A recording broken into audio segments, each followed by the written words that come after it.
teníamos que tener en cuenta cómo iba a ser esa interacción, ¿sí o no?, de la materia, de las radiaciones ionizantes con la materia. Y llegamos a la conclusión que había, ¿cuántos tipos de radiaciones ionizantes?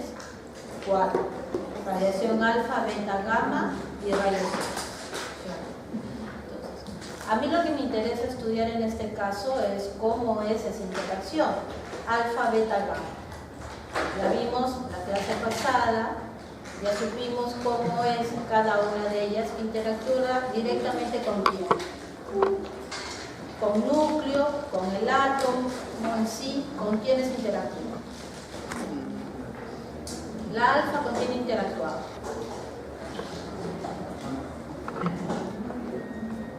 La beta con quién interactuaba y la gamma con quién interactuaba. Alfa electrones, beta no. Y gamma traspasa todo.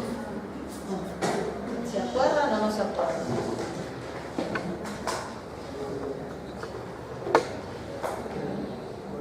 A ver, recordemos. La alfa dijimos que era la más débil de todas, pero esa debilidad no era suficiente como para interactuar directamente con los órganos internos.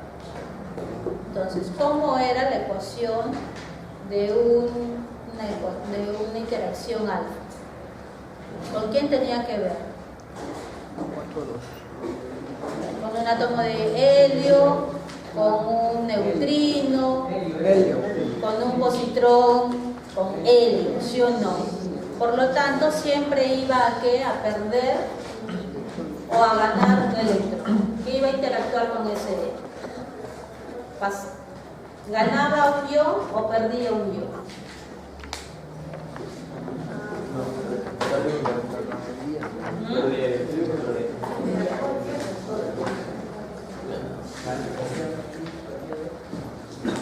Perdía en función de dos.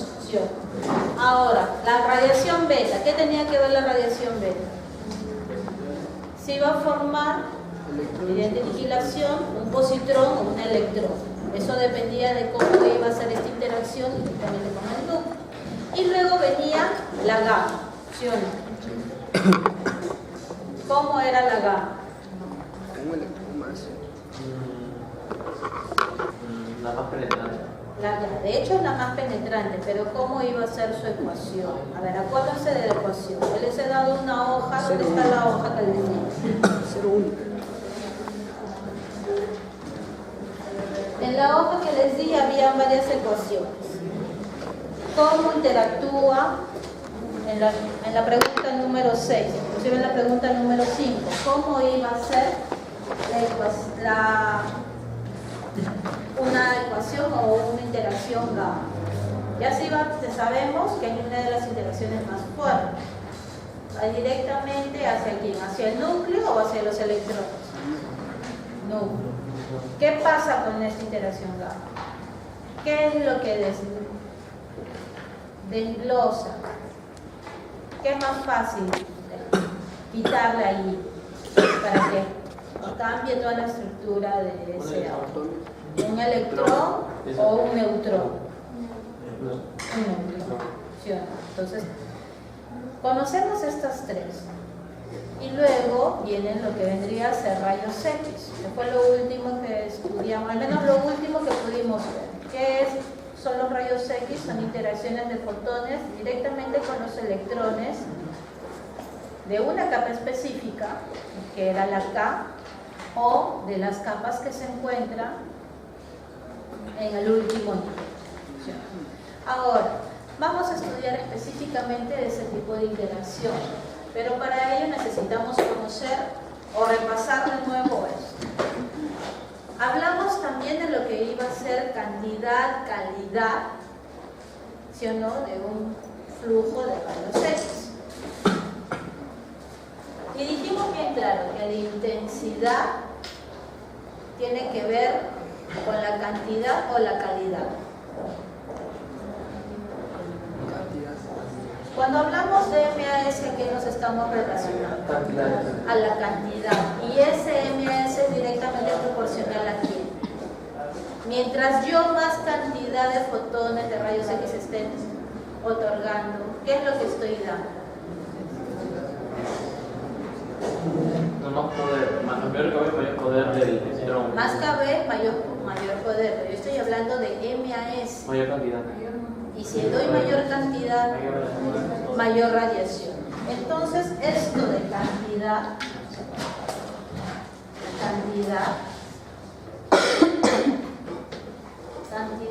está relacionado a lo que es dosis,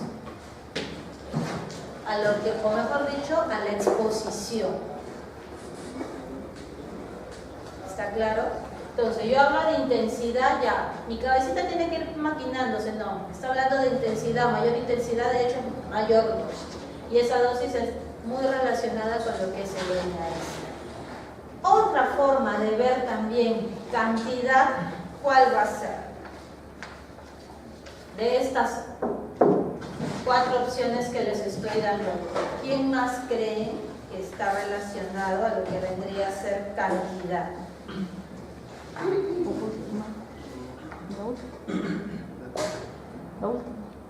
La 1, ya está. Esta es la número 2. Esta es la número 2. La número 3 y la número 4. La número 2 está relacionado a lo que es intensidad con respecto al kilovoltaje, pero el kilovoltaje elevado al cuadrado. ¿Qué quiere decir esto?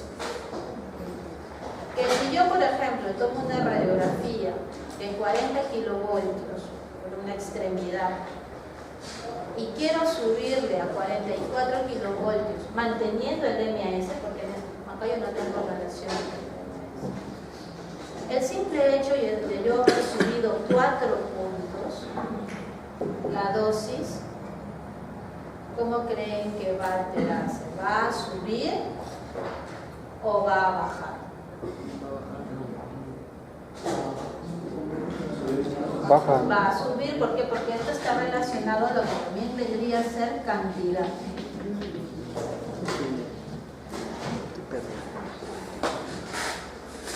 Intensidad de dosis.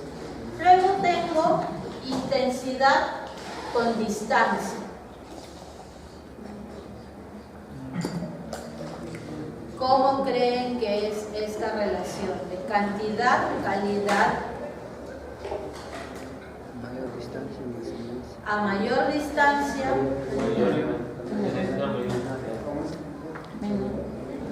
mayor distancia, mayor dosis. Un ejemplo, a todos los odontólogos o a las personas que toman rayos X con odontología se les dice: ¿para qué vas a emplomar todo un ambiente si solamente necesitas colocarte a una distancia superior a los 2 metros? Como operador. ¿Qué quiere decir esto? Que si yo me coloco a una distancia superior de 2 metros, ¿qué quiere decir? Que la cantidad de rayos X que van a llegar a esa distancia es mucho menor que si yo me coloco a 1 metro de la distancia focal, del punto focal, que ya saben ahora qué es punto focal, ¿sí?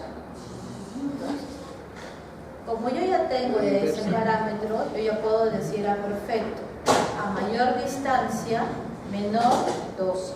Por lo tanto, esto es una relación también de cantidad.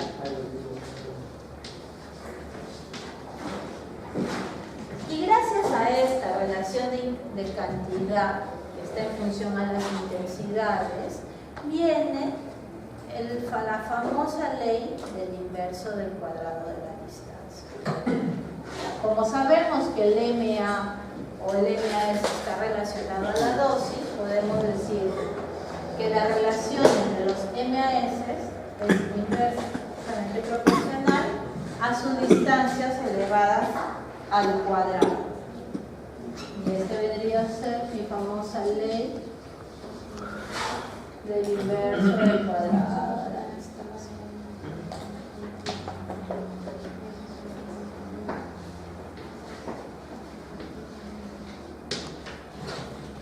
Eso es lo que faltaba recalcar la clase pasada. Ahora, ¿para qué es importante esto? Porque vamos a empezar a estudiar lo que vendría a ser interacción de la radiación con la materia. Entre ellas, hemos visto 3 de una parte muy superficial, pero en sí son varias interacciones que vamos a tener. La primera de ellas es la dispersión coherente. ¿Qué quiere decir la dispersión coherente? Es la interacción que va a tener un fotón con un electrón. Es un choque, pero es un choque propiamente elástico. ¿Por qué? Cuando nosotros, recordemos, tenemos una mesa, estamos jugando billar, vamos a golpear una pelotita, una canica. Cuando golpeamos esta canica, sale dispersada a un cierto ángulo, pero depende con la fuerza con la que yo esté impactando esta canica con otra. Si es fuerte, salen las dos de repente juntas, hacia una misma dirección. Ese concepto lo tenemos en lo que vendría a ser una dispersión coherente. Viene un fotón, interacciona con un electrón negativo y este sale proyectado hacia una dirección. Pero ¿qué pasa con este? Que la energía ¿se va a mantener o no se va a mantener? Recordemos en lo que ustedes estudiaron en física de choques. ¿Mantenía la energía o no se mantenía la energía? Sí se mantenía. En este caso también se va a mantener la energía. Por lo tanto, se conoce como dispersión coherente. ¿Qué más tenemos que decir de esta dispersión coherente? Que su sección eficaz va a ser directamente proporcional al número de electrones que va a tener este átomo e inversamente proporcional a la energía. ¿Qué quiere decir esto?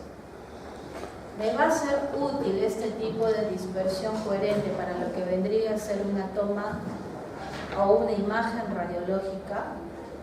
No altera absolutamente en nada.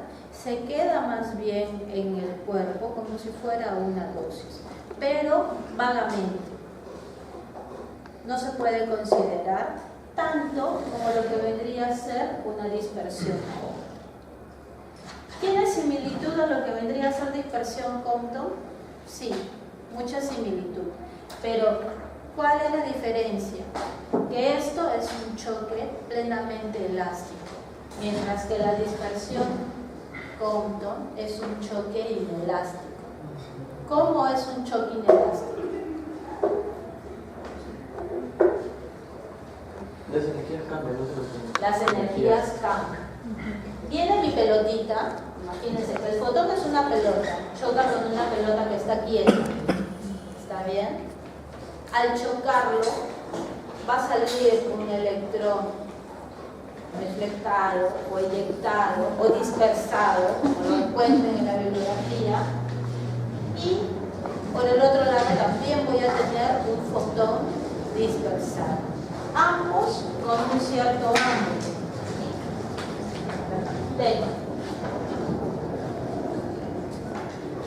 Eso es un ejemplo muy cierto de lo que vendría a ser un choque inelástico. Cuando tengo un choque inelástico, ¿qué es lo que tiene que cumplir?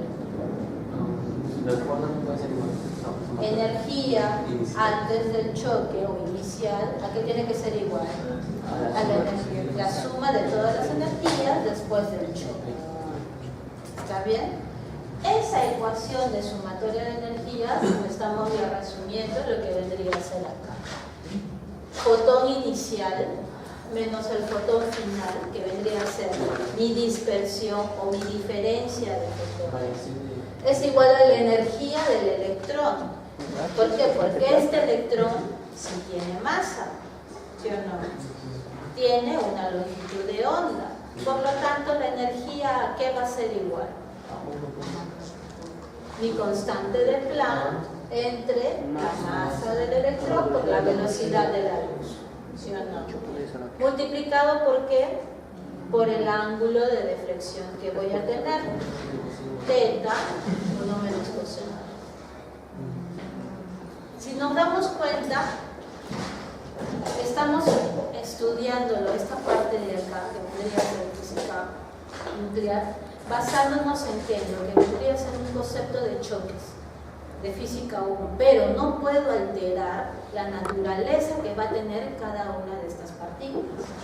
El electrón va a tener una energía propiamente dicha, mientras que mi fotón, este fotón, estos fotones van a tener también otra energía. ¿Quién creen ustedes que va a interactuar demasiado con el paciente y me va a aportar más dosis de lo debido? ¿Compton o coherente? Compton. ¿Por qué? Porque la mayoría de fotones producidos por una dispersión Compton son aquellas que van por estar asociadas con los electrones de las últimas capas. ¿Cómo van a ser sus energías emitidas? ¿Fuertes o débiles? Fuertes. Débiles. Por lo tanto, se quedan en el paciente o van a salir dispersadas del mismo paciente, pero no para formar una imagen radiológica, sino como radiación dispersa. Es por eso que cuando para mí va a ser muy importante utilizar lo que vendría a ser energías Compton. ¿En qué exámenes voy a tener que utilizar más Compton que fotoeléctrico? ¿Radioterapia? Resonancia. ¿Resonancia? ¡Por Dios! Yo digo radioscopía. Pero sí dice que se quedan en el paciente. ¿Por qué no radioterapia? Si se quedan en el paciente. Para los tumores no. Se supone que la radiación es un ¿Cómo? Fuerte, dime. Se supone que la radiación no se queda en el paciente. No debe de quedar en el paciente. Y esta de acá interactúa bastante con el paciente. Interactúa demasiado con el paciente. Fluoroscopía. Fluoroscopía, nosotros queremos que interactúe con el paciente, queremos que nos dé una imagen radiológica. A ver, el fin de lo que es radiología, olvídense de radioterapia. ¿Dónde vamos a utilizar más radioterapia? Radiación, gamma, ¿y qué más? ¿Qué tipo de radiación vamos a utilizar en radioterapia? Gamma. Gamma. Nuclear, medicina nuclear, ¿qué es lo que vamos a utilizar más? Gamma y beta. Es lo más usado. ¿Por qué? Gamma, porque necesitamos que el paciente interactúe, que ese radiofármaco interactúe más con el paciente. ¿Cuál de esas tres es la que más va a interactuar con el paciente? Lo que más daño me puede hacer, pero a la vez también me va a dar un buen diagnóstico. Alfa y beta. Pero estamos hablando de radiodiagnóstico. Cuando hablamos de radiodiagnóstico, solamente estamos hablando de estas interacciones. Dispersión coherente, dispersión incoherente, o la famosa Compton, fotoeléctrico, producción de pares y absorción fotoeléctrica. Estamos viendo solamente las dos primeras. Dispersión coherente, que no me aporten nada lo que vendría a ser riñón. Nada, absolutamente nada. Pero sí se da. ¿Ya? Se da cuando estamos utilizando fotones de muy baja energía. Y en la clase pasada que vimos, que cuando yo esté colocando en mi tubo de rayos X supuestamente 70 kilovoltios, cada uno de esos rayitos van a salir a 70 kilovoltios, no. Hemos visto que salen desde 0 kilovoltios hasta 70. Entonces, va a haber un margen. Le puedo borrar acá, ¿no? Va a haber un margen, ¿se acuerdan? Vimos.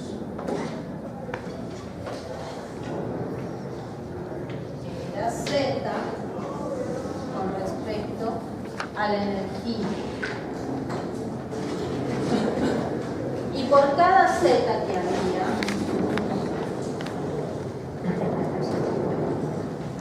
70,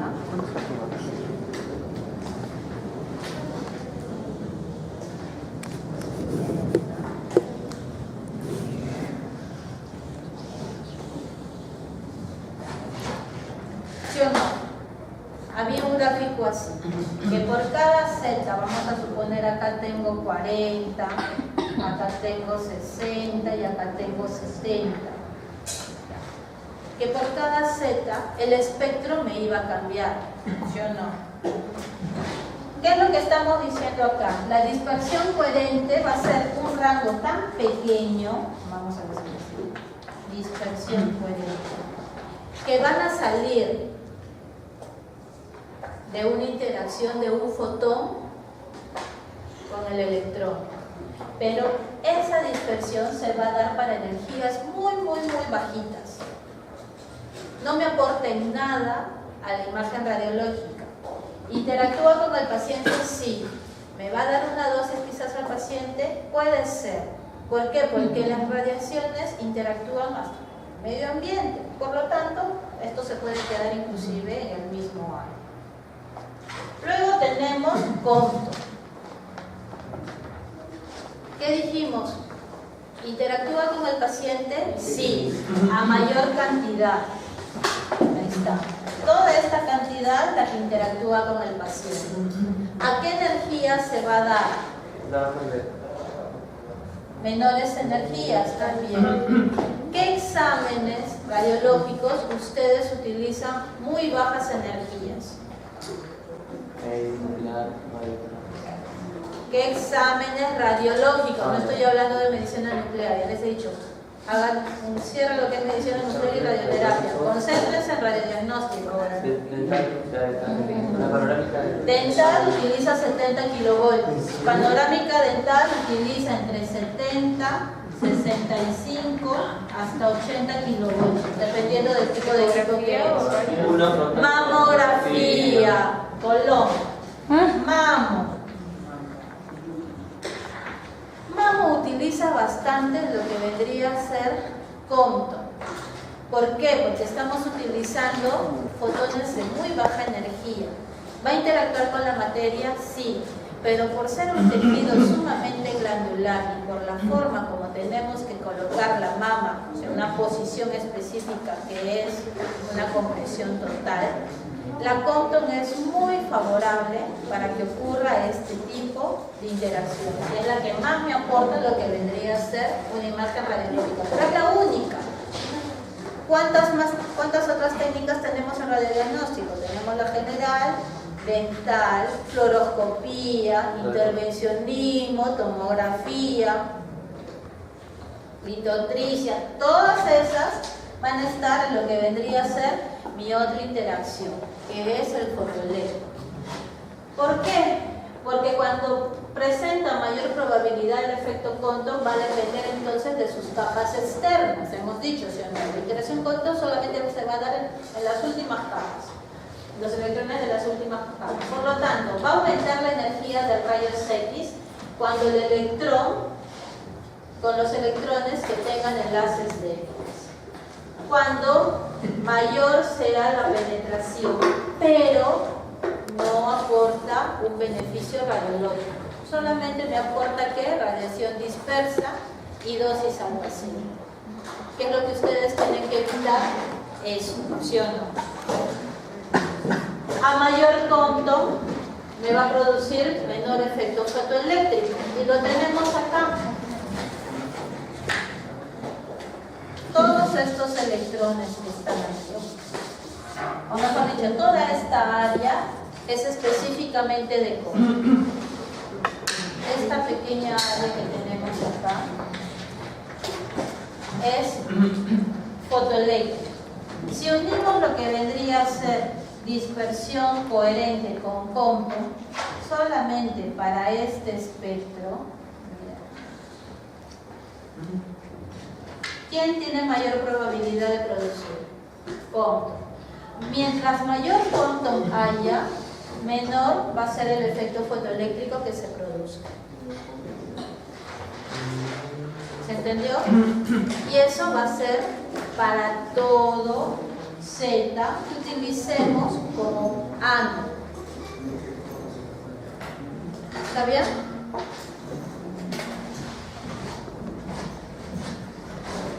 A mayor número de electrones del absorbente, no me va a afectar la dispersión cóncava. Y eso lo podemos ver acá.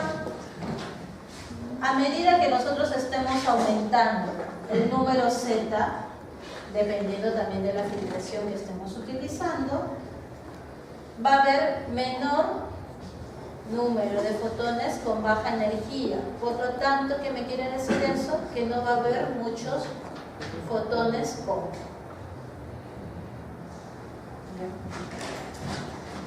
A mayor también densidad de masa absorbente, mayor va a ser la proporcionalidad del efecto cóncavo. Conclusión. ¿Qué podemos decir de mi efecto? Perdón, de mi dispersión coherente y de mi dispersión cóncava. Disculpe, profesora, ¿qué fue lo último que dijo A mayor densidad de masa, mayor proporcionalidad de que produzca un efecto cóncavo. Gracias. Eso va a estar en sus diapositivas, chicos, no se preocupen, todo lo voy a dar, pero que entiendan nada más esto. Porque la próxima semana vamos a dar ejercicios de lo que es fotoeléctrico y cóncavo. ¿Ya? Así que volvamos a entender. Tanto dispersión como coherente como cóncavo son choques. Choque elástico y choque inelástico. Choque elástico, energía se mantiene.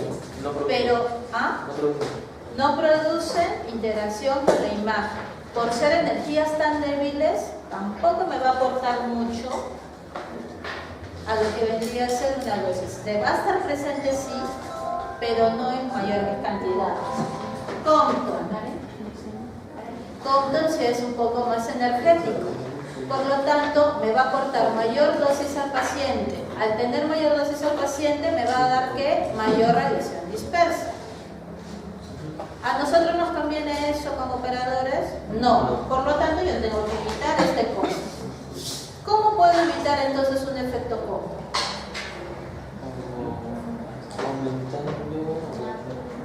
Lo vimos la clase pasada. Tenemos varios parámetros para poder endurecer el láser. A mayor KB, ya.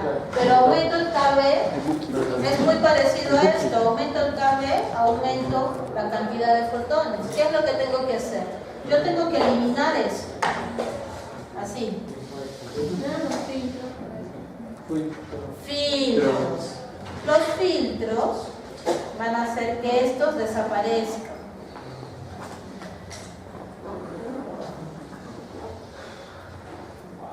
Y el área con menor número de electrones, con menor energía, van a ir desapareciendo poco a poco.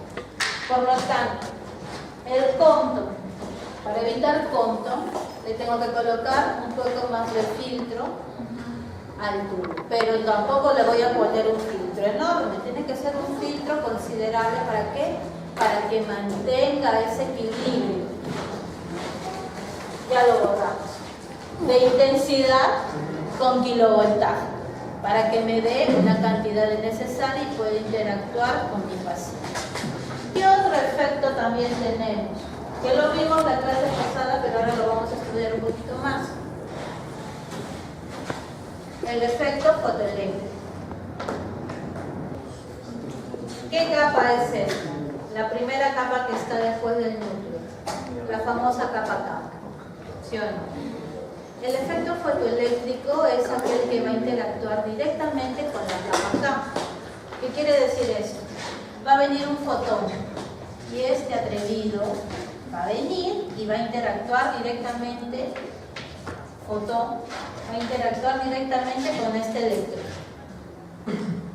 Pero ustedes, ¿qué creen? ¿Cómo va a tener que hacer esa energía para desligar ese electrón?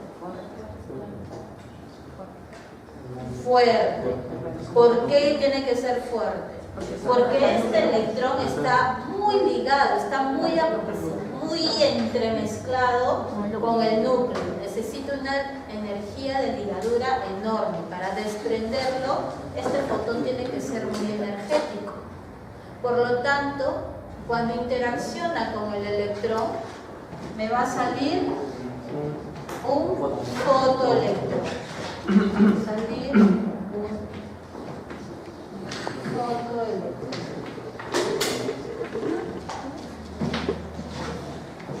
¿Cómo entonces será esa energía de mi fotoelectrón?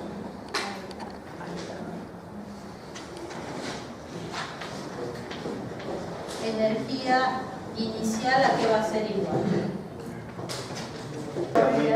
Presenta mayor probabilidad cuando aumenta la energía de enlace, cuando mayor sea el número de electrones, mayor Z del absorbente, cuando mayor sea la densidad de masa del absorbente. Está súper resumido, discúlpeme la letra, tengo una letra horrible.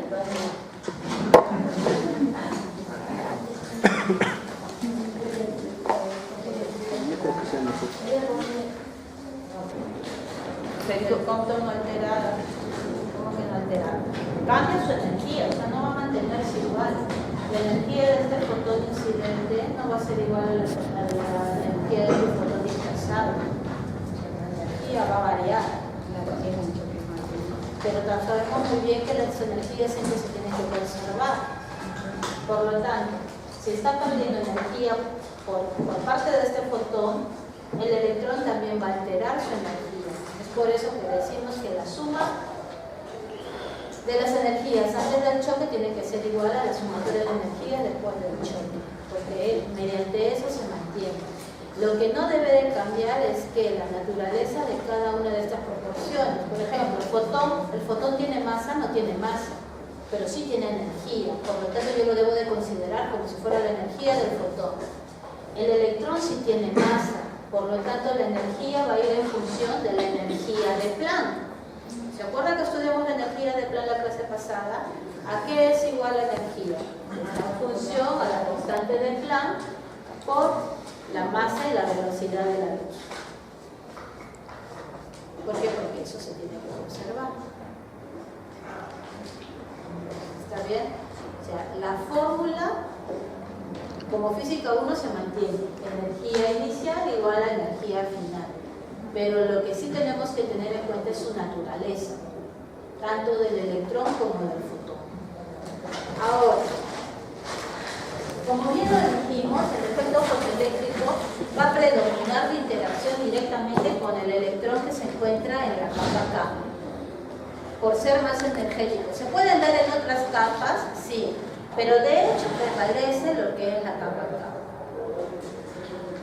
La energía entonces que vamos a tener en este caso no va a ser como un choque debido, sino que va a ser, bueno, igual, sumatoria de energías, pero teniendo en cuenta la energía al inicio del fotón tiene que ser igual a la energía del electrón más la energía cinética que va a tener este. ¿Por qué? Porque estamos desgarrando un electrón de esta capa, por lo tanto, esa energía de enlace también tiene que estar incluida en lo que vendría a ser mi fotoelectrón. ¿Está claro? Para que se mantenga. Ahora, si nosotros comparamos lo que vendría a ser fotoeléctrico con Compton, mientras que este se da en capas externas, nosotros lo vamos a tener en capas internas. Al ser esto tan energético, me va a dar electrones fuertes, y al darme electrones fuertes, la energía de este rayos X, o de cada uno de los rayos X que salen de esa fluencia, va a ser mayor la energía de enlace que vamos a tener que desligar. ¿Está bien? Por lo tanto, esta energía es la que a mí me favorece para obtener una buena imagen diagnóstica. ¿Por qué? Porque va a tener un mayor poder de penetración sin necesidad de alterar el tejido fisiológico. Es por ello que aporta mayor intensidad a la formación de mi imagen. ¿Se entendió o no se entendió? Sí. Bueno, yo creo que sí me lo van a entender. Entonces, un fotoeléctrico es aquel que debe de predominar. Pero, ¿qué es lo que también debo de tener en cuenta? El absorbente que yo voy a tener. ¿Por qué? Porque mientras mayor sea el número de electrones del material absorbente, mi mi fotoeléctrico también va a aumentar como si yo estuviera utilizando un Z pero al cubo. ¿Qué quiere decir esto? Que la dosis también se está incrementando notablemente. ¿Está bien? Es por eso que ustedes van a tener que compensar no solamente que todo lo que yo utilice sea fotoeléctrico. ¿Por qué? Porque indirectamente también estoy irradiando más a ese paciente. Porque ese Z, el material absorbente, no me lo está incrementando de una manera lineal, sino me está incrementando de una manera curva, como un potencial. ¿Está claro? Luego, a mayor densidad de masa de este material, también va a ser mayor la absorción fotoeléctrica. Ahora, ¿qué diferencia hay entonces entre este famoso efecto fotoeléctrico y la absorción fotoeléctrica? ¿Tienen alguna idea? También es un tipo de interacción la absorción fotoeléctrica. Una de las interacciones más energéticas que vamos a tener no solamente es el efecto fotoeléctrico, sino que también hay otra, que es la famosa producción de pares. La producción de pares, mientras que el efecto fotoeléctrico y el Compton solamente interaccionan con las capas, ya sean las más externas o las más internas del átomo, esta es más osada, porque quiere, o mejor dicho, desprende o descompone el núcleo. Es por eso que es más osada. Mientras que acá, en este fotoeléctrico, nosotros podemos utilizar energías ¿desde cuánto? Desde 60, 70, 80, 90, 150 Hz, por así decirlo, para que ocurra una producción de pares. Su mismo nombre lo dice, producen un par, producción de pares. Necesita una energía de 1.02 MeV. Este fotoncito tan osado entonces viene y de frente quiere interactuar con el núcleo.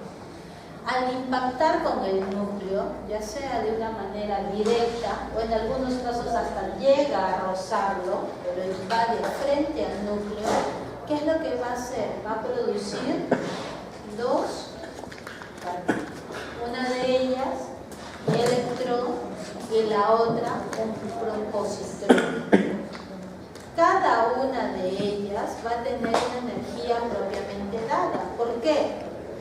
Porque tiene que venir de acá, 1.02 MeV. Entonces, ¿cuánto creen ustedes que va a tener cada uno de energía?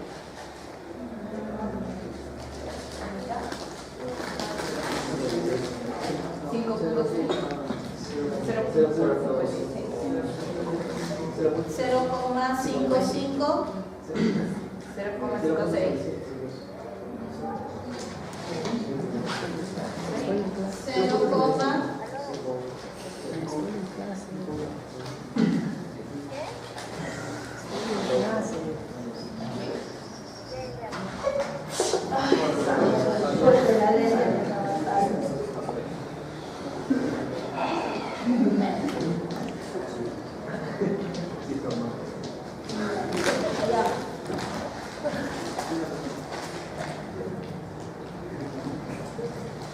tenemos allí, cada una con la misma energía.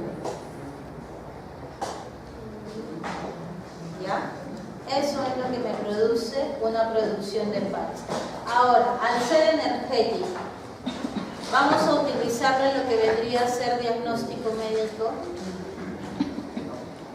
No. Recuerden que necesitamos 1,02 MEV. ¿Qué quiere decir? 1020 keV. ¿Utilizamos esa unidad para algún tipo de examen radiológico? No. ¿Para terapia? Para terapia sí. Entonces, recién para estos rangos de energía nosotros podemos estar hablando de lo que vendría a ser terapia con radiaciones ionizantes. Pero ahorita estamos basándonos más que nada en diagnóstico. Por lo tanto, lo que a mí me interesa es compto más que nada, porque forma parte de lo que vendría a ser la formación de una imagen mamográfica y fotoeléctrica, lo que vendría a ser radiología general. Esas dos. Dispersión coherente, no. Forma parte de la dosis que va a recibir el paciente e inclusive va a formar parte de lo que vendría a ser la radiación dispersa. Más nada. Pero hay otras dos interacciones que también forman parte de lo que vendría a ser una dosis necesaria, no solamente para el paciente, sino también un poco para lo que vendría a ser imagen radiológica. Una de ellas es la fotodesintegración. La fotodesintegración, más que nada, se produce para energías aparentemente semejantes a lo que vendría a ser una producción de pares. ¿Por qué? Porque vamos a tener que hablar de energías superiores a los 10 MeV. Y esos en la vida lo vamos a ver en lo que es radiodiagnóstico. Y aparte también tenemos lo que vendría a ser la absorción diferencial. Eso sí me interesa en lo que es radiodiagnóstico. ¿Por qué? Porque esa absorción diferencial es la diferencia que va a haber entre los rayos X que han otorgado un aporte a la imagen radiológica con aquellos que se han quedado en el organismo. Esa diferencia se llama la famosa absorción diferencial. Pero las interacciones que a mí más me interesan son estas tres que hemos visto. ¿Alguna duda al respecto? Al fondo, dudas, preguntas. ¿Cuál es la diferencia en un efecto fotoeléctrico y en cuanto a la penetración? Mientras más fotoeléctrico tiene, mayor poder de penetración va a tener ese gas.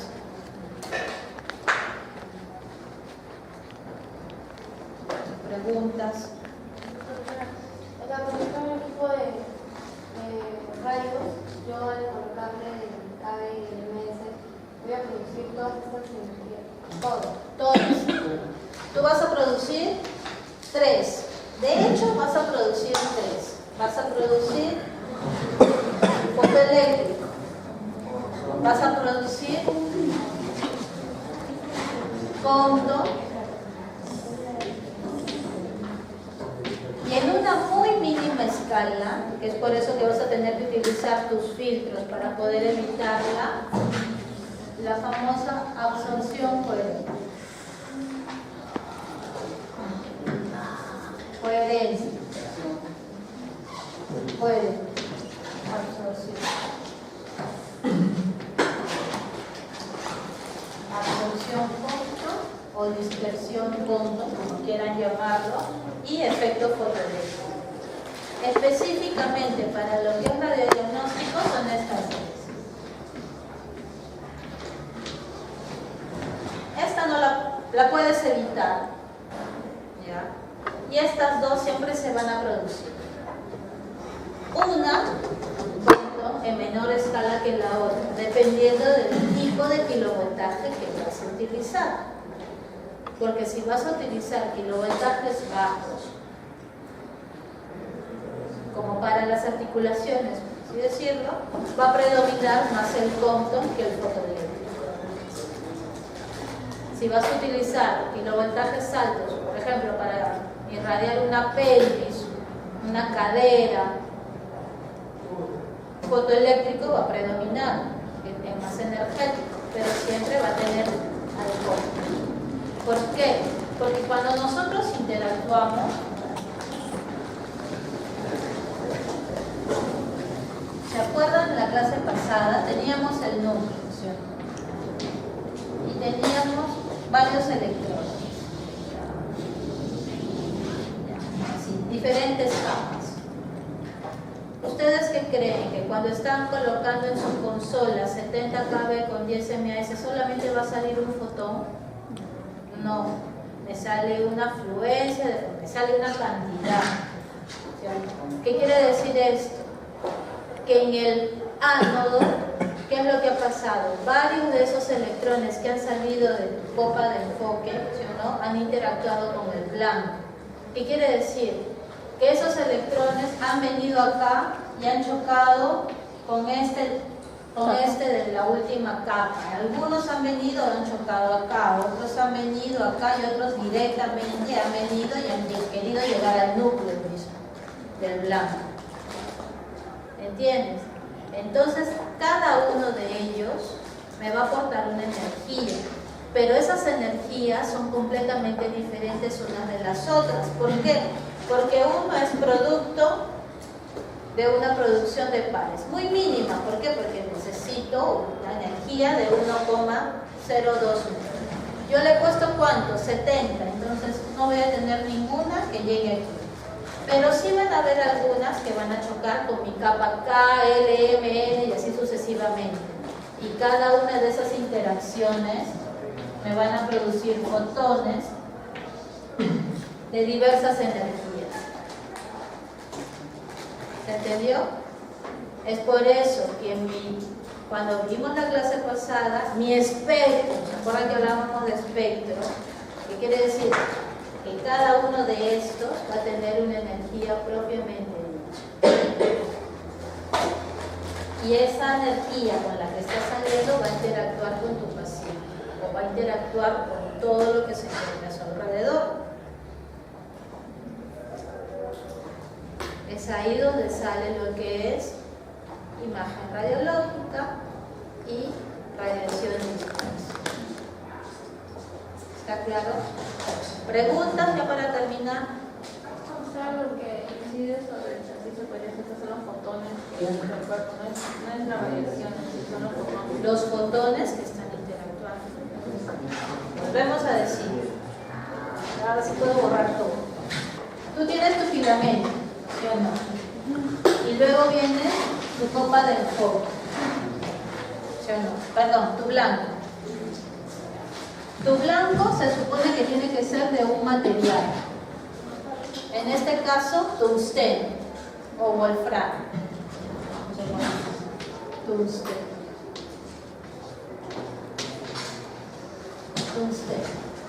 Este filamento, ¿qué es lo que ocurre? Lo vimos la clase pasada así muy ligeramente, porque lo vamos a ver después qué es lo que ocurre dentro de cada una de las cosas, la próxima vez. ¿Qué ocurre con el filamento? Se supone que yo tengo que hacer todo un mecanismo eléctrico. ¿Para qué? Para calentar este filamento, tratando de desligar los electrones de las últimas capas. Pero no siempre se van a desligar estos electrones. No pueden desligarse esto o por ahí uno que sea más energético. ¿Está bien? Entonces, estos viajan e interactúan con este blanco. Porque este blanco tiene un Z, ¿sí o no? ¿Ese blanco qué es? Es otro electrón, ¿sí o no? ¿Sí o no? ¿Qué quiere decir? Que estos electrones llegan acá y tiene su núcleo, ese Z tiene su núcleo y tiene también sus capas, ¿sí o no? Su capa K, L, M, N, todas sus capitas. El electrón va a venir acá y va a chocar con uno de ellos. Y dependiendo cómo sea esa interacción, me va a producir un fotón. ¿Entiendes? Ahora sí, no lo entiendo. ¿Se entendió? Eso es lo que ocurre. Y lo que nosotros estamos viendo es cómo interactúa esa radiación con la materia. ¿Por qué? Porque nuestro organismo también está compuesto con infinitos elementos químicos que también tienen un Z. ¿Sí o no? Y dentro de nuestro organismo también interaccionan de esa manera. ¿Por qué dicen que para mí es más recomendable hacer con el efecto fotoeléctrico? Porque me da una mejor calidad de imagen. ¿Por qué? Porque llega ese fotón, porque es un fotón, llega a mi organismo, va a interactuar con un átomo de mi organismo, pero como es tan energético, no modifica su estructura. O sea, viene, choca y con una energía un poco más débil es capaz de llegar a lo que vendría a ser mi pantalla o mi película. ¿Está bien? Por ejemplo, viene otro fotón más débil con el paciente. El paciente tiene también esta estructura atómica, pero es un Z débil, un fotón débil. ¿Qué es lo que va a pasar con ese fotón débil? Va a llegar en esta capa. Llega el fotón. ¿Acá qué me va a producir? Compton. ¿Qué quiere decir? Me va a producir un fotón y un electrón. ¿Sí o no? Este fotón no va a llegar a mi imagen radiológica. Va a ser radiación dispersa.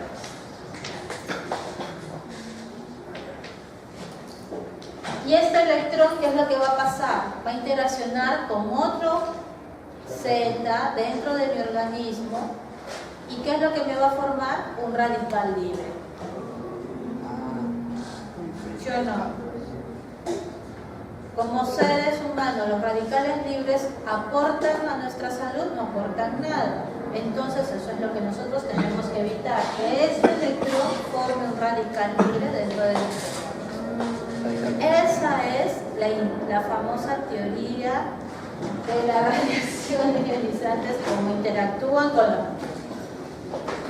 ¿Está bien?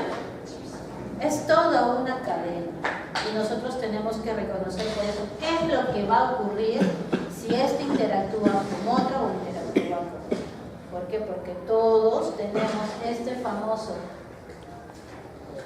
componente dentro de cualquier órgano, el átomo.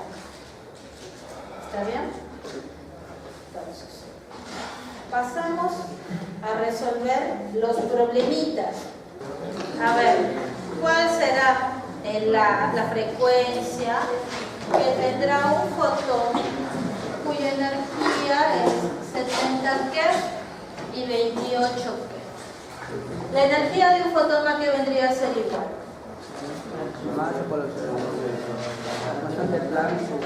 La constante de Planck por su frecuencia, ¿sí o no? A mí me están pidiendo cuál será la frecuencia que yo debo de conocer, teniendo en cuenta que ya me están dando la energía. La energía me están diciendo para uno que es 70 keV y para otro que es 28 keV. Salud. 70 keV, ¿a qué es equivalente?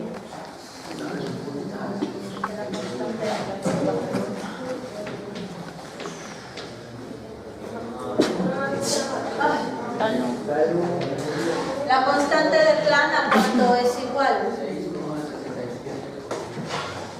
6,67 por cuánto? Por 10 a la cuánto. A ver,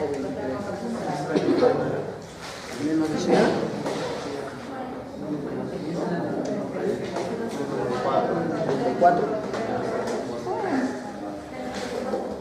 Menos 34.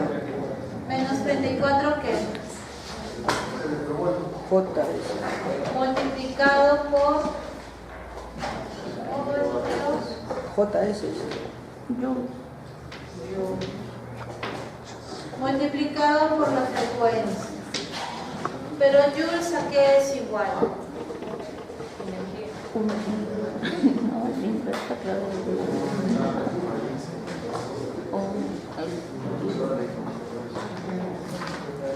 Un curí.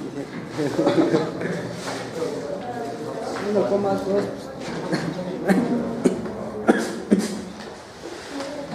Yo tengo joules acá y acá tengo electrones voltios. ¿Me conviene trabajar en esas unidades? No. Por lo tanto, debo de utilizar la otra constante de Planck que está en electrones voltios. ¿Cuál es esa constante de Planck? 67. Entonces sería 7.000 electrones voltios entre, ¿cuánto es la constante de Planck?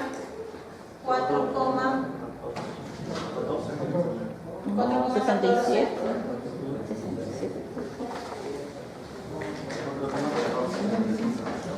No, 4,68. 4,15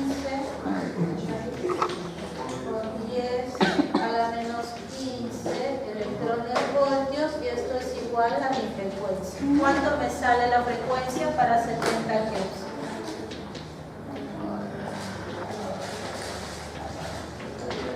¿Cuánto me sale la frecuencia?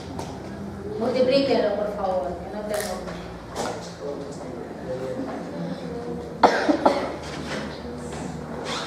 Luego tengo igual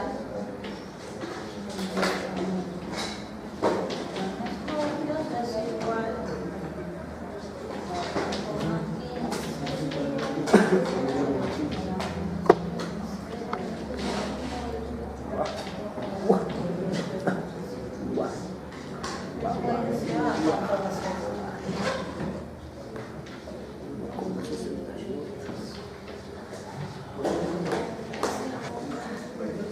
¿cuánto sale el fotón?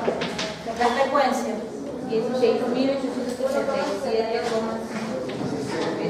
1,68 por... ¿Cuánto sale para 28 qué?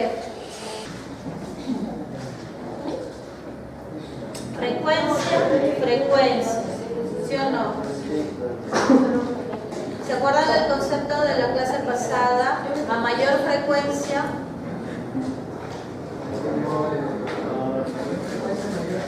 mayor energía, ¿sí o no? 70 Hz tiene una mayor frecuencia que 28 Hz, ¿sí o no? Por lo tanto, cumple el concepto de lo que dijimos. Mayor frecuencia, mayor energía. Ejemplo número 2. Me dice, ¿cuál será la energía de un fotón de luz verde cuya longitud de onda es de 550 nanómetros? A ver, energía, cuando estamos hablando de fotones, ¿a qué va a ser igual? Constante de Planck por la velocidad de la luz entre la longitud de onda que yo esté utilizando. Pero en este caso tengo nanómetros. Yo no quiero submúltiplos, yo quiero el múltiplo que en sí es metros. Por lo tanto, esta energía, ¿a qué va a ser igual? Estoy en metros, la velocidad de la luz también está en metros por segundo, por lo tanto mi constante de Planck, ¿en qué unidades tiene que ir para yo poder tener energía? En electrones voltios.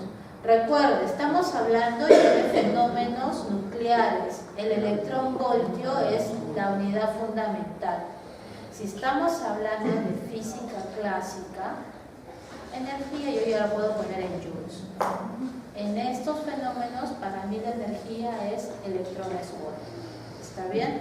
Entonces, la energía me tiene que dar en electrones voltios, por lo tanto voy a utilizar esta constante de Planck. 4,15 por 10 a la menos 15 electrones voltios por la velocidad de la luz. ¿Cuánto es? 3 por 10 a la 8 metros por segundo. Todo esto entre la longitud de onda, 550 nanos. ¿Múltiplo de cuánto? Menos 9. Entonces digo 550 por 10 a la menos 9 metros. Metros con metros se me van a ir, por lo tanto la energía me va a quedar en electrones voltios. Gracias por segundo. Quiere decir esto que el fotón en cada segundo va a tener esta energía para poder interactuar. 4,15 por 3 entre 550. Los submúltiplos ya pasan a sumar. ¿Cuánto es? mi energía va a ser igual electrones voltios por segundo. Me va a quedar mi energía de 2,26 electrones. ¿Cuánto es la masa equivalente para un rayo cuya energía es 85? Gracias a Einstein yo puedo decir que la energía es igual a la masa por la velocidad de la luz. Y en mí me están dando la energía, ¿sí o no? 85 por 10 al cubo, 85 por terceritos, electrones voltios, ¿a qué va a ser igual? A la masa, que es lo que a mí me están pidiendo, por la velocidad de la luz. 3,3 por 10 por 8 metros por segundo. Pero en este caso, yo tengo electrones voltios. ¿Ah?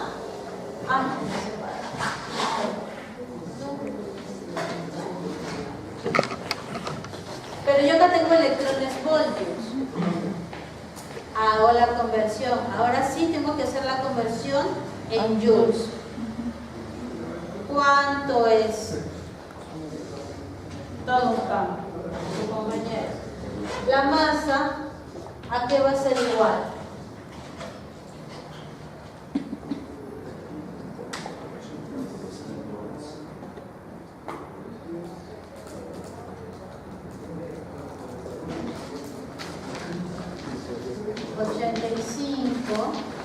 Electrones voltios que multiplica a un joule que es igual a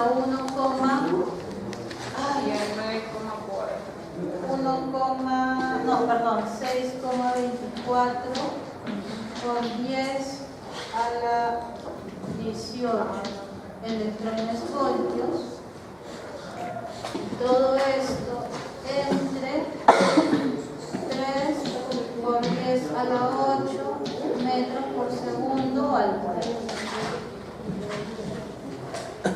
Un joule es 6,24 por 10 al 8 electrones voltios. Con electrones voltios se me va.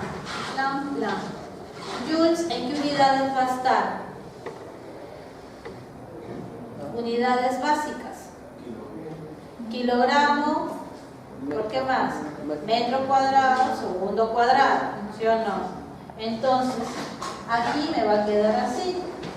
Unidades, por eso les digo, las unidades son importantes. ¿Cuánto me va a quedar esa división? Todo esto me va a quedar 1,51 por 10 a la menos 31 kilogramos. ¿Está bien?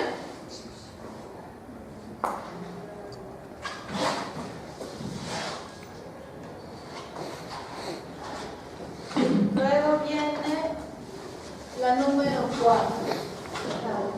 Según el dato me están diciendo lo siguiente. Para una muestra de 1 gramo de radio, yo voy a tener a 0,001 entre 226 kilómetros. Por lo tanto, mi número de átomos va a ser igual a 0,001 entre 226 kilomol, que multiplica a 6,02 por 10 a la 23, para 26 átomos.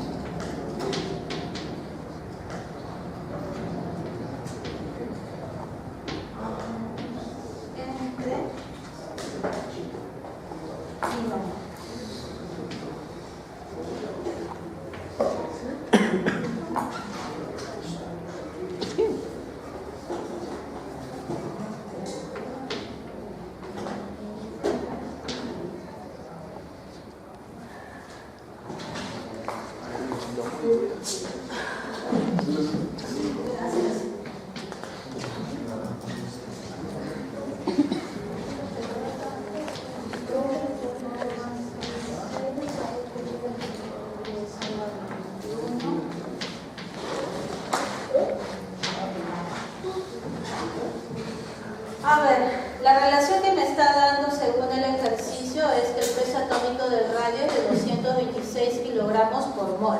Pero a mí me están pidiendo cuántos átomos solamente decaen en un segundo para una muestra de 20 gramos.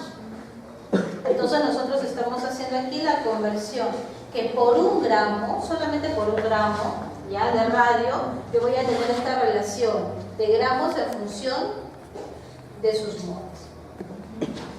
Entonces, yo puedo conocer el número de átomos haciendo la relación entre el número de átomos con respecto a su número de moles, ¿sí o no? Entonces yo coloco la relación 0,1 entre 226 kilomoles tiene que ser igual al número de átomo-gramo por mi número de moles.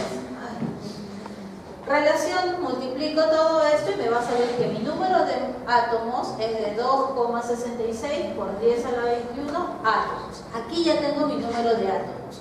¿Por qué? Porque a mí en el problema me están preguntando cuántos átomos decaen en un segundo. Ese se le pone un gramo. ¿Cómo? Esto es para un gramo solamente. Para 20 yo ya puedo multiplicarlo, ¿sí o no? Si para un gramo es esto, para 20 ya tengo ya mi relación. Pero a mí lo que me interesa es que ya tengo la cantidad de átomos. ¿Por qué? ¿Cómo es el periodo de desintegración? La mitad. Pero eso está en relación de ¿qué? De su decaimiento del material.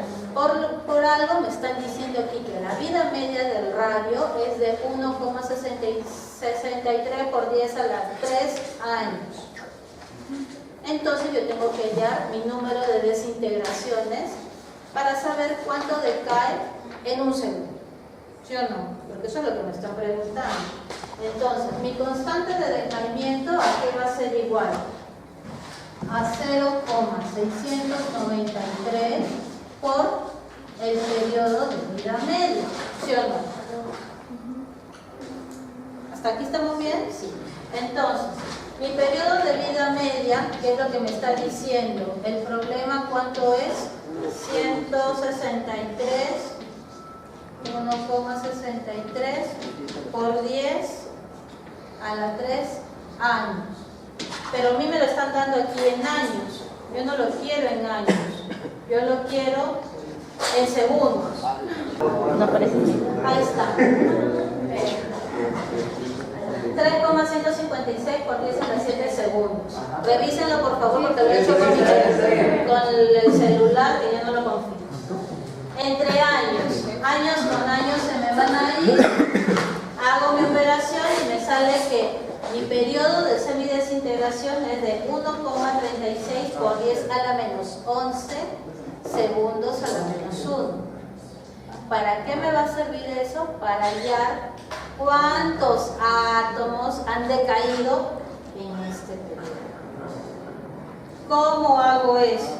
Se supone que mi actividad, ¿sí o no?, que es lo que vimos la clase pasada, es la cantidad de desintegraciones, la cantidad de desintegraciones que se hacen en un determinado tiempo. Por lo tanto, si yo estoy hablando de cantidad, es una diferencia entre un final y un inicio. Entonces yo digo, delta de n entre la variación del tiempo que ha tenido es igual a mi periodo de semidesintegración por el número de átomos que yo voy a tener. ¿Dónde está mi...? Ya. Ahora, ¿esto a qué va a ser igual? Multiplico mi constante 1,36 por 10 a la menos 11 segundos a la menos 1 multiplica a n. ¿Cuánto valía n? Por 20. Entonces sería 20 por 2,66 por 20 y por 2,66 átomos, que son el número de desintegraciones. Por lo tanto, mi actividad es igual a todo este producto. ¿Cuánto sale? Eso sí ya multiplicado porque no me causó a multiplicar. 6 por 1 sobre 3, 61 por 20. ¿Cuánto es?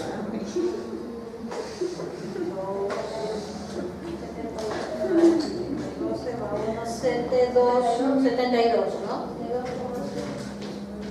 72,3 por 10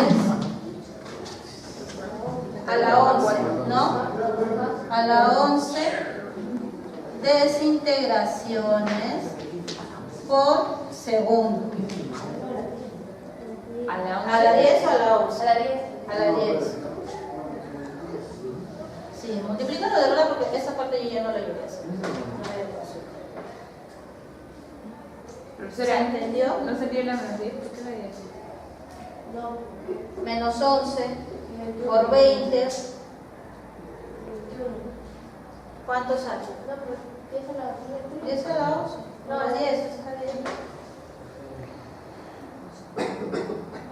Esto me sale Porque es 10 a la 3,61 por 2 son 10. Está bien. Pero ¿Está bien? todos están multiplicando. Todo. 10 a la 21 por 10. Pero multiplicando solamente el factor decimal y dejando entero todo eso, me sale 72,352. Si para el 10 a la menos 11. Ah, pero el 10 a la 21. ¿Cuál 10 a la 21? Es que es 2,66 por 10 a la 21. Ah, ya. ¿Qué hay tú quieres, Santiago? Ya está ahí. ¿Se entendió entonces? ¿Sí o no? Lo más complicado de todo esto, silencio, lo más complicado creo de todo el problema debido a que ser cómo podemos calcular la conversión de átomos. Pero eso es recordar más que nada un poco de química básica, ¿sí o no? Tratar de pasar lo que vendrían a ser gramos a átomos, porque el resto, ya teniendo la cantidad de átomos, yo ya sé que si esto es equivalente para 1 gramo, yo necesito hallar mi equivalencia para 20 gramos, yo lo multiplico por 20. Y de ahí recordar, ¿ya?, cómo es mi periodo de semidesintegración, por algo se le está dando de dato en el problema, que es 1,63 años, y convertir eso, ya no, esas unidades de años a la cantidad que me están pidiendo. ¿Qué quiere decir? Que si a mí me hubieran pedido en horas, tendría que haber convertido esto de años, ¿cuántas horas tiene un año? ¿Está bien? Y ahí el resto es más sencillo. Esto tiene que ser actividad. Desintegraciones en 3 segundos, o la cantidad de iteraciones que ha emitido en 3 segundos, por 1 segundo, ¿no? Es la unidad de actividad. Recuerden, lo que hemos calculado ahí es la actividad de ese motivo. Ahora me están diciendo cuánta energía debe poseer los protones de bombardeo para producir esta siguiente reacción. Y ustedes me van a decir qué tipo de reacción es. 7,3 litio más un hidrógeno medio. ¿Qué me va a dar? De litio 4 más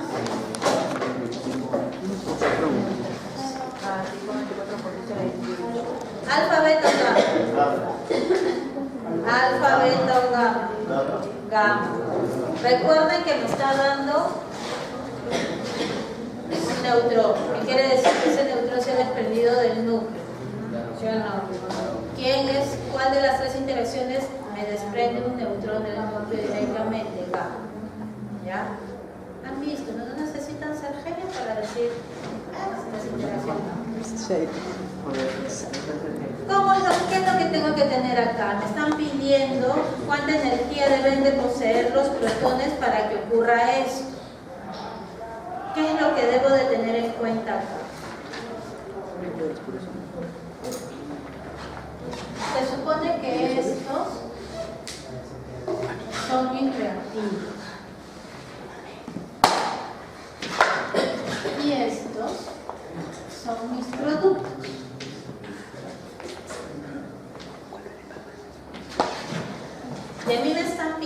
midiendo la energía.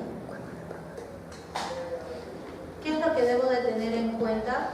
O mejor dicho, cuando hay una radiación gamma, ¿qué es lo que está alterándose? ¿Z o M? M.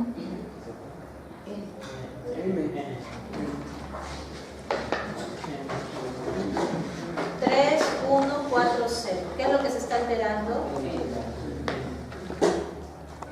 La masa.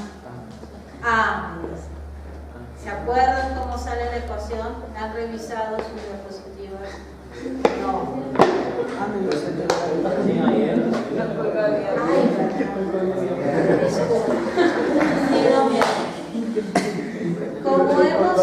Como si no hemos tenido en gamma, ¿qué es lo que se está alterando? Entonces, los valores de M. Por lo tanto, yo debo de tener en cuenta cómo van a ser las masas tanto de mis productos como de los reactivos.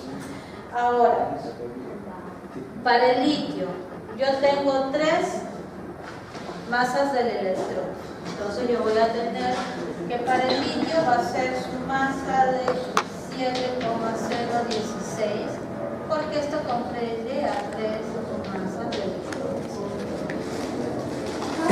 La de esto es 1,078, 3 a 1 electrón. ¿Cuánto me sale la suma de estos dos? 8.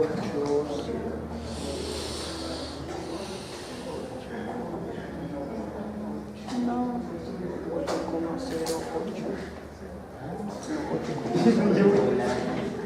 8, 6,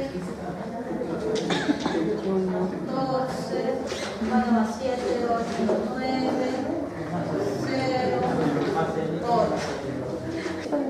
Esta entonces vendría a ser la masa de 4 electrones, supuestamente, ¿sí? 4.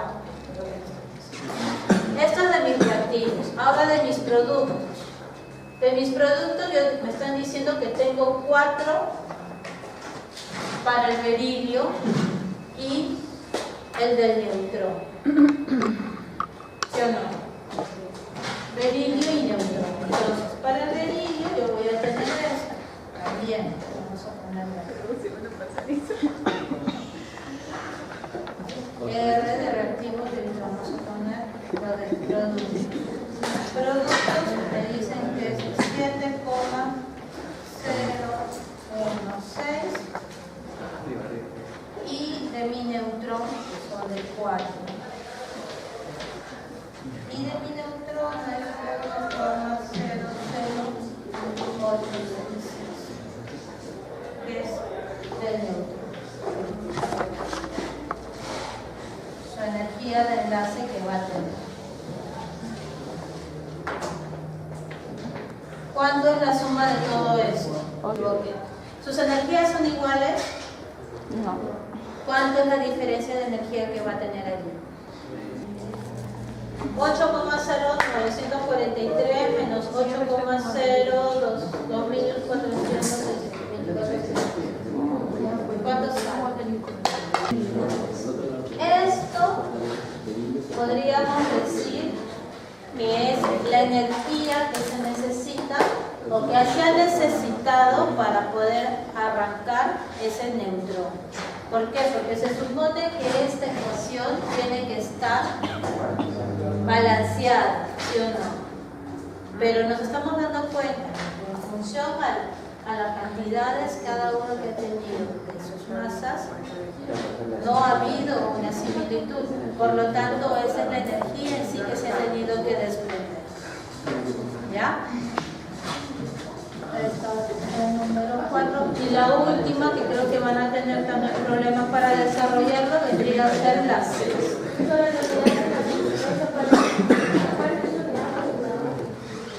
No. ¿Micro? ¿Me acuerdan que estamos hablando de energía? Todo tiene que estar en electrones. ¿Es el berilio? Berilio, sí. ¿Qué no sabes la masa del berilio? O sea, Porque estamos hablando de cómo interactúa esto con el núcleo. Recuerda que es una interacción, es una gamma. Sí, pero primero usted utilizó la masa de litio y hidrógeno. No, estoy hablando de los electrones en sí que están utilizando. Se supone que aquí tú has tenido 3, un hidrógeno, son 4 en total. Pero como ha interactuado directamente con el núcleo, el berilio te está dando 4 electrones, pero para que sea equivalente tienes que colocar un neutrón. Entonces es 4 veces la masa de litio. A ver, ecuaciones. Y con esto ya nos vamos. No. Sí. Las otras van a quedar para ustedes.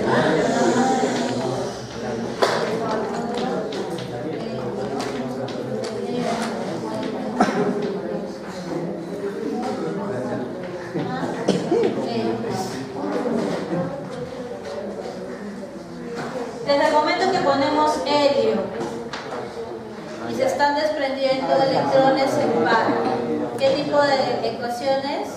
Alfa, ¿sí o no? Esto es radiación alfa.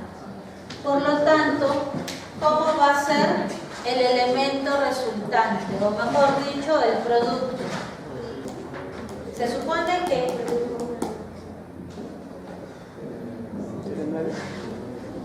7 y 2, ¿cuánto van?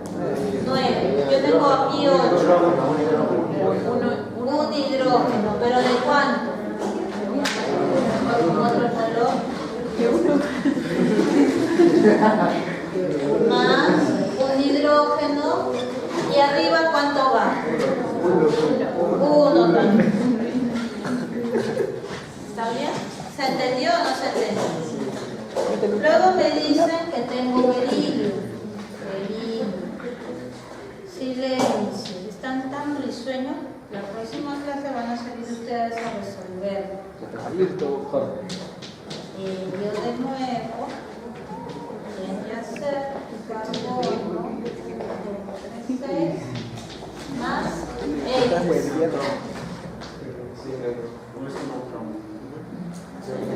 Alfa, beta o gamma.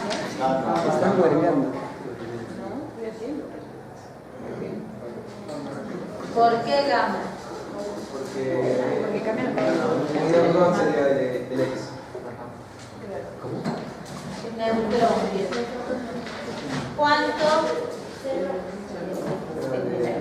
¿Cuánto va abajo? 0, porque el neutrón. No. Y arriba, la unidad. ¿Por qué creen que no es gamma? ¿Por qué creen que no es gamma? Fíjense en la parte de abajo, tengo 4 electrones y 2 electrones acá. A pesar de ser helio, el producto ya me está dando de frente con 6 electrones, por lo tanto no ha interactuado el electrón. ¿Quién entonces se ha desprendido? Alguien del núcleo. ¿Y quién es el único que se puede desprender del núcleo? Neutrón. Por lo tanto, le está dando como producto un neutrón. Esto es gamma. ¿Está bien? ¿Se entendió? Sencillo, ¿sí o no? Pero tenemos que darnos cuenta no solamente quién varía de arriba, sino también de abajo. ¿Cuántos electrones son los que me están dando en el total de mi ecuación?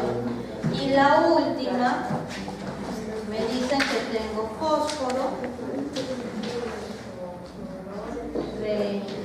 15 más, da como resultado de frente licio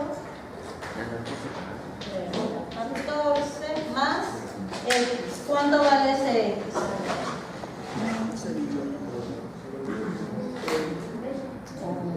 Miren, 30 con 30 es igual. Arriba me tiene que dar 0, por lo tanto, ¿qué es?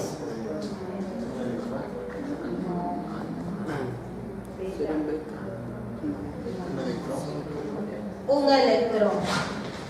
Un electrón, pero este electrón va a ser un ion, ¿sí o no?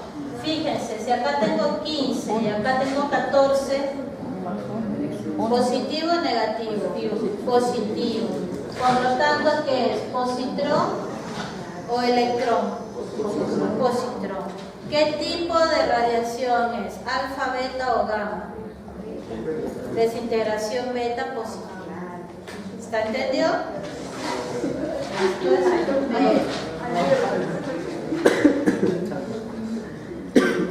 Así es como se resuelven entonces las ecuaciones cruciales. ¿Está bien? Recuerden, nucleares, ¿por qué? Porque interaccionan ya sea directamente con el núcleo, como es la gamma, o con algunos electrones que están cercanos a él. Pero siempre van a tener una nomenclatura. Si es gamma, van a agarrar de 2. Mayormente predomina el helio, pero hay que tener en cuenta que el producto también haya un producto de más. En este caso el hidrógeno, ¿por qué? Porque los electrones que tenemos como oxígenos ha disminuido a lo que tenía antes. ¿Está bien? Aquí, electrones se mantienen, 4 más 2, 6, y el producto también mantiene sus 6 electrones. Entonces, el único que se puede desprender, un neutrón, porque los electrones se mantienen constantes. Por lo tanto, en este caso, yo tengo 15 electrones y como resultado tengo 14. Ha habido una variación de electrones. Como elemento de los reactivos, no ha habido otro que lo haya adicionado. Por lo tanto, este plomo ha impactado directamente con otro material que lo ha desgarrado en el electrón de una de sus capas. Por lo tanto, ese es mi positrón que lo coloco en mi proceso. Desintegración. ¿Se entendió? Con eso nos despedimos.